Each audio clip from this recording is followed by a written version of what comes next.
यहां फिगर में देखिए तो आपको एक क्वार्टर सर्कल दिख रहा है और इस क्वार्टर सर्कल का जो रेडियस है वो यहां पर 1 यूनिट का है। और साथ ही साथ अगर आप देखें तो इस क्वार्टर सर्कल के अंदर जो है आपको यहां एक रेड सर्कल दिख रहा होगा। तो हमें क्या करना है इस वीडियो में, हमें इसी रेड सर्कल का जो एरिया होगा वो एरिया यहां पर पता करना है। तो देखिए हमें पता है कि किसी सर्कल का एरिया हम तभी पता कर सकते हैं जब हमें उस सर्कल का रेडियस पता हो, क्योंकि अगर हमने रेडियस पता कर लिया तो हम एरिया बड़े आसानी के साथ निकाल सकते हैं।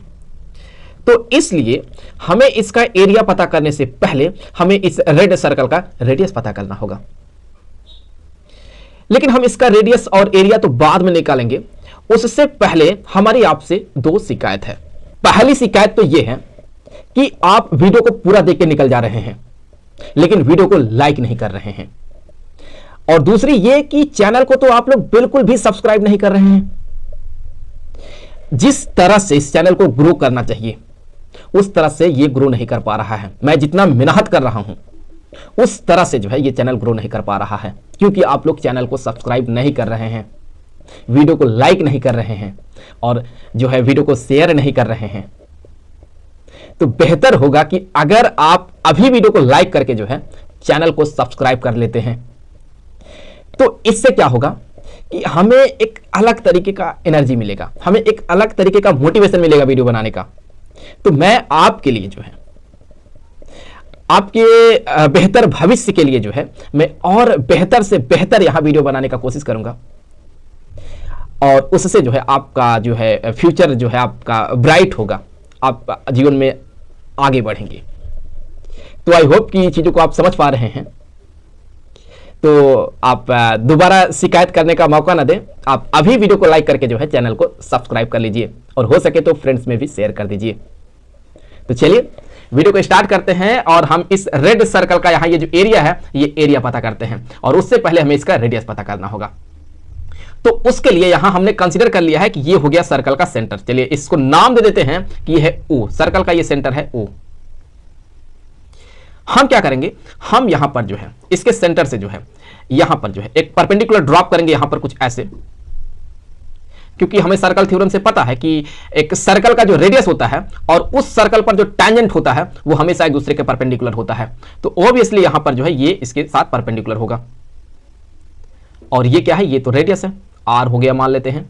और चलिए इस पॉइंट को हम यहां नाम दे देते हैं कि ये पॉइंट है, यहां पर सपोज ये C है, क्योंकि आगे हम B और A भी नाम देने वाले हैं। तो अब यहां से जो है एक परपेंडिकुलर हम यहां पर ड्रॉप कर देते हैं कुछ ऐसे, ये भी परपेंडिकुलर होगा।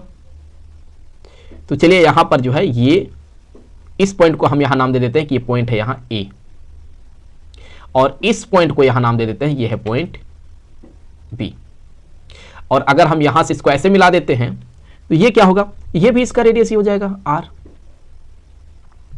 तो अगर आप देखिए यहां पर जो है हमें यहां से क्या करना है, हमें बेसिकली यहां पर जो है अभी यहां से लेकर के यहां तक का ये जो लेंथ होगा, अर्थात यहां ये जो BO होगा ये हमें पता करना होगा। तो हम इसको देखिए कैसे पता कर सकते हैं। तो उसके लिए अगर आप देखिए यहां पर जो है हम यहां पर क्या कर सकते हैं, तो हम यहां पर बेसिकली ये कह सकते हैं कि ये क्या है, ये तो इस क्वार्टर सर्कल का रेडियस है जो कि 1 यूनिट का है।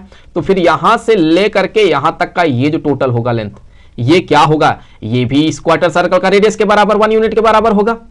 तो अगर ये टोटल 1 यूनिट का है, ये टोटल अगर 1 यूनिट का है और उसमें से हम R को सब्ट्रैक्ट कर देते हैं तो हमें ये जो BO है वो मिल जाएगा, जो कि होगा यहां पर 1 - R के बराबर। तो यहां पर जो है हमें ये मिल चुका है कि यहां से लेकर के यहां तक का ये जो लेंथ है ये क्या है, ये है यहां पर 1 - R के बराबर। अगर हम यहां इस पॉइंट को नाम देते हैं कि ये है चलिए D, तो हम यहां से कह सकते हैं कि ये जो BD है, ये BD यहां पर जो है ये यहां पर 1 यूनिट का है, और ये जो BO है ये यहां पर 1 - R के इक्वल है। तो अब देखिए हमें यहां रेडियस निकालना है। तो उसके लिए यहां पर देखिए आपको एक राइट ट्रायंगल दिख रहा होगा, और हम इस राइट ट्रायंगल में जो है अप्लाई करेंगे पाइथागोरस थ्योरम। तो ये जो यहां राइट ट्रायंगल दिख रहा है BCO, तो इसमें अगर देखिए हम पाइथागोरस थ्योरम अप्लाई करें तो हम कह सकते हैं कि ये जो BO है, ये जो यहां पर BO है उसका स्क्वायर, जो कि यहाँ हम कह सकते हैं ये हाइपोटेन्यूज है। सो हाइपोटेन्यूज का स्क्वायर जो होगा ये बराबर हम कह सकते हैं कि ये जो परपेंडिकुलर है OC उसका स्क्वायर प्लस ये जो बेस है यहाँ पर BC उसका स्क्वायर। तो यहाँ वैल्यू डाल दें आप, BU की जगह पर आ गया 1 माइनस आर, 1 माइनस आर का हो गया ये whole square equal to OC। OC क्या है, ये R के बराबर है, तो यहाँ हो जाएगा R का स्क्वायर। और ये बहुत ही क्लियर है कि ये जो होगा AO ये तो R के बराबर होगा, रेडियस के बराबर होगा, तो उसी के पैरेलल ये है, तो ये भी कितना हो गया, R के इक्वल हो गया। तो BC भी यहाँ R के इक्वल हो गया है, तो यहाँ पर ही हो जाएगा प्लस R का स्क्वायर।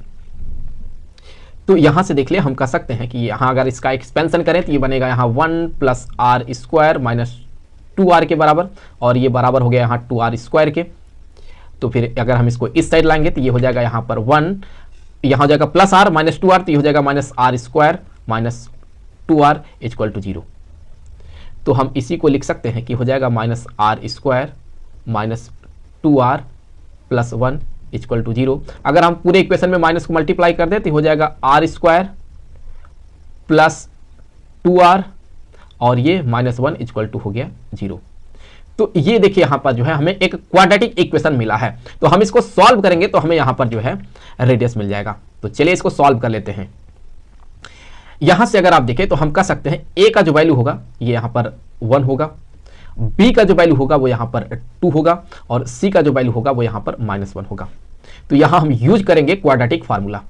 वो क्या है, वो ये है कि R इक्वल टू हम कह सकते हैं कि ये बराबर हो जाएगा minus B plus minus square root of B square minus 4AC divided by यहाँ पर 2A के। तो वैल्यू यहाँ डाल दिया आप, तो ये इक्वल हो जाएगा -2 plus minus square root of 2 का स्क्वायर माइनस 4, A के जगह पर 1 और C के जगह पर यहाँ -1 आ गया, और डिवाइडेड बाई यहाँ पर 2 इंटू 1 हो जाएगा। तो अब यहाँ से सॉल्व करें तो हो जाएगा -2 plus minus square root of 4 plus 4 divided by 2। तो यहां से बराबर हो जाएगा -2 plus minus square root of 8 divided by 2। तो 8 का अगर आप स्क्वायर रूट ले लेते हो जाएगा 2√2, तो बराबर हो गया यहां -2 प्लस माइनस 2√2 डिवाइडेड बाई 2। तो अब यहां से अगर आप देखें तो ये बन जाएगा R बराबर हम कह सकते हैं बराबर हो जाएगा -1 प्लस माइनस स्क्वायर रूट में 2। तो ये क्लियरली दिख रहा होगा कि यहां R का हमें 2 वैल्यू मिल रहा है। एक यहां R का वैल्यू मिलेगा, R इक्वल टू हम कह सकते हैं -1 प्लस स्क्वायर रूट में 2, और दूसरा यहां कह सकते हैं R इक्वल टू हमें मिलेगा -1 माइनस स्क्वायर रूट ऑफ 2। अगर आप देखें स्क्वायर रूट ऑफ 2 ये तो माइनस में है और ये 1 भी माइनस में है, तो माइनस को अगर आप माइनस के साथ ऐड करेंगे तो आपको यहां जो रिजल्ट मिलेगा वो नेगेटिव मिलेगा। तो रेडियस यहां नेगेटिव मिल रहा है, और रेडियस तो एक लेंथ होता है ना, वो तो नेगेटिव नहीं हो सकता है। तो फिर इसलिए यहां पर जो है ये तो यहीं पे रिजेक्ट हो जाएगा। लेकिन अगर आप यहां पर देखें, यहां पर √2 स्क्वायर रूट ऑफ 2 का जो वैल्यू होगा वो 1 से यहां पर बड़ा होगा, तो फिर यहां जो है अगर √2 में से 1 को घटाएंगे तो आपको रिजल्ट यहां पॉजिटिव ही मिलने वाला है। तो फिर यहां पर जो है ये करेक्ट बैठ रहा है। तो अगर आप यहां से जो है √2 का वैल्यू डाल के सॉल्व कर लेते हैं तो आप यहां से पाएंगे कि जो रेडियस निकल के आएगा वो रेडियस यहां पे जो है लगभग निकल के आता है 0.414। तो यहां से जो है हमने रेडियस पता कर लिया है। अब क्या है, अब यहां से जो है हम इस रेड सर्कल का एरिया निकाल सकते हैं। तो यहां से हम कह सकते हैं कि ये जो रेड सर्कल का एरिया होगा, एरिया ऑफ रेड सर्कल, हम कह सकते हैं कि यहां से जो है ये बराबर हो जाएगा पाई आर स्क्वायर के, और यहां हो जाएगा पाई, और आर का वैल्यू हमने निकाल लिया है, जो कि निकाला है था लगभग आया था 0.414, और यहां हो जाएगा उसका स्क्वायर। तो आप इसको थोड़ा सिंप्लीफाई कर लेंगे तो आप पाएंगे कि इसका जो एरिया है वो लगभग निकल के आता है 0.538 स्क्वायर यूनिट। तो यहां इतना स्क्वायर यूनिट मिलता है हमें। तो मुझे उम्मीद है कि ये वीडियो आपके लिए जो है काफी हेल्पफुल रहा होगा। जल्द मिलेंगे आपसे अगले वीडियो में किसी दूसरे क्वेश्चन के साथ, तो तब तक के लिए खुश रहें। Good bye.